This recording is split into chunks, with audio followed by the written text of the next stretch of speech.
Assalamualaikum warahmatullahi wabarakatuh. Hamda wa thana'an laka ya Allah, salatu wa salaman laka ya Habiballah, ya khaira khalqillah, amma ba'd. Kembali lagi di channel Ayam Geprek Sa'i dan Hajikan. Sahabat-sahabat yang berbahagia, semoga puasa kita aman, lancar, sempurna sampai akhir nanti, dan semoga bisa ketemu dengan Ramadan di tahun yang akan datang. Baik, pada kesempatan ini saya akan membahas tentang fadilah Ramadan. Sultanul Ulama Imam Izzuddin bin Abdussalam di dalam kitabnya Maqasidus Shaum menjelaskan bahwa setidaknya ada 7 keutamaan Ramadan. Yang pertama adalah raf'ud darajat. Puasa pada bulan Ramadan itu bisa mengangkat derajat, sebagaimana yang disabdakan oleh Kanjeng Nabi Muhammad SAW. Idza jaa Ramadan, apabila datang bulan Ramadan, futihat abwaabul jannah, pintu-pintu surga itu dibuka lebar-lebar oleh Allah. Wa ghuliqat abwaabun nar, dan pintu-pintu neraka itu ditutup rapat-rapat oleh Allah. Dan yang ketiga, wa sufidatis syayatin, dan setan itu dibelenggu. Nah,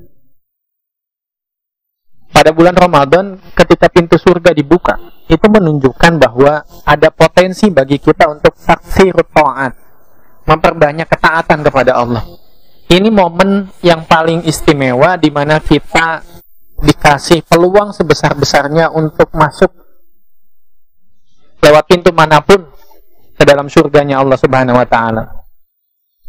Jadi kenapa pintu-pintu surga dibukakan? Itu punya potensi bagi kita, punya peluang bagi kita semuanya untuk memperbanyak ketaatan kepada Allah. Kemudian kenapa pintu-pintu neraka ditutup? Ini menunjukkan, kata Imam Izzuddin bin Abdussalam, adalah supaya kita melakukan qillatul ma'asi, supaya mempersedikit atau mempersempit peluang kita melakukan kemaksiatan. Menariknya di sini Imam Izzuddin mengatakan qillatul ma'asi, sedikitnya kemaksiatan, menunjukkan bahwa manusia tidak mungkin tidak membawa dosa ke hadapan Allah di akhirat nanti. Selalu ada peluang dia melakukan dosa. Yang membedakannya adalah kadar dosanya sedikit atau tidak, sedikit atau banyak. Maka dikatakan di sini ditutupnya pintu neraka itu menunjukkan bahwa ada potensi bagi kita untuk mengurangi kadar dosa kepada Allah Subhanahu wa taala. Kemudian yang ketiga, wasufidatis syayatin, setan-setan dibelenggu. Ini menunjukkan bahwa terputusnya kewaswasan atau godaan setan pada bulan Ramadan itu diputus. Artinya, kalaupun ada kemaksiatan yang terjadi pada bulan Ramadan, itu adalah dosa murni yang dilakukan oleh manusia. Jadi manusia melakukan kesalahan, melakukan kemaksiatan, itu bukan karena godaan setan. Itu murni kesalahan yang dilakukan oleh manusia. Maka, kalau seandainya sudah dikasih peluang oleh Allah untuk masuk surga lewat pintu manapun, kemudian peluang untuk melakukan maksiat itu sempit lewat puasa, kenapa momentum puasa Ramadan tidak kita gunakan sebaik-baiknya? Ketika semua amal ibadah akan dilipat gandakan, saat doa-doa akan dijabah, saat semua dosa akan diampuni, kenapa momentum yang baik ini kita tidak manfaatkan? Maka salah satu fadilah, kata Imam Izzuddin bin Abdussalam, Ramadan itu punya faidah adalah raf'ud darajat, bisa mengangkat derajat. Yang kedua, takfirul khati'at, bahwa Ramadan itu berfaidah bagi kita, bermanfaat bagi kita untuk menghapus semua kesalahan. Sebagaimana yang disabdakan oleh Kanjeng Nabi, man shoma ramadhana imanan wa ihtisaban, ghufira lahu ma taqaddama min dambi.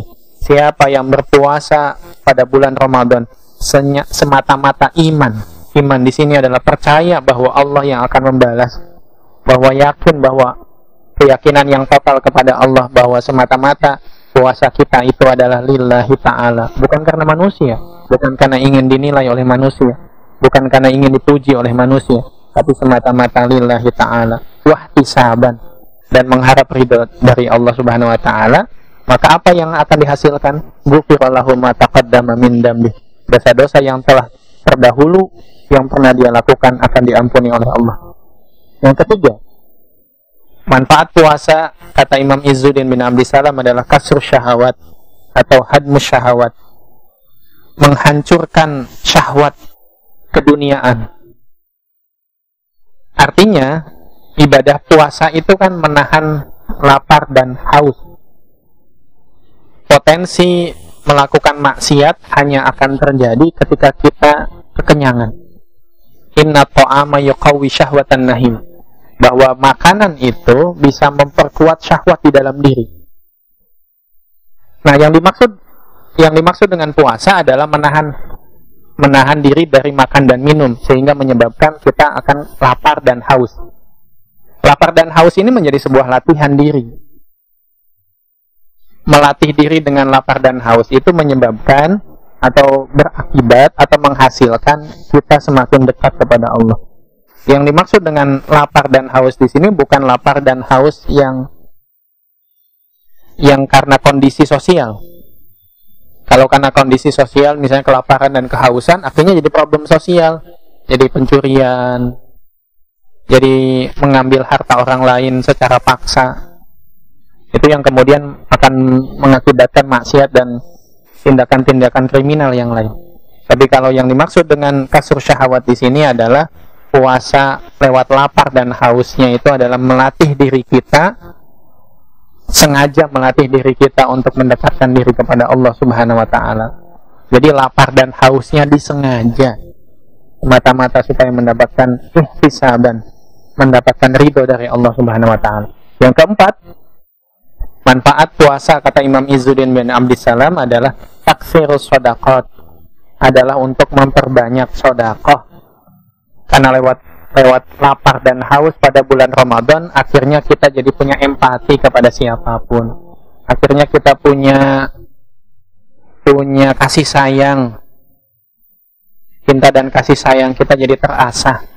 Sebagaimana yang diungkapkan Imam Izzuddin dalam kitabnya Maqasidus Shaum adalah li'anna shaim idza jaa'a, apabila seorang yang berpuasa ketika dia merasakan kelaparan, tadzakkara ma indahu minal ju', maka dia akan mengingat rasa lapar itu. Fahattahu dzalika ala it'amil ja'i, maka dia kemudian menganjurkan dirinya untuk memberi makan kepada orang yang juga merasakan hal yang sama, yaitu kelaparan. Di puasa bisa mengasah simpati dan empati kita kepada sesama. Moga-moga dengan puasa kita jadi tambah sayang kepada siapapun, kita jadi tambah peduli kepada sesama, tanpa perlu melihat apa agamanya, tanpa perlu melihat apa kepercayaannya. Kita sama-sama manusia, kita sama-sama hamba di hadapan Allah Subhanahu wa Ta'ala. Moga-moga ada manfaatnya. Akhirul kalam. Wassalamualaikum warahmatullahi wabarakatuh.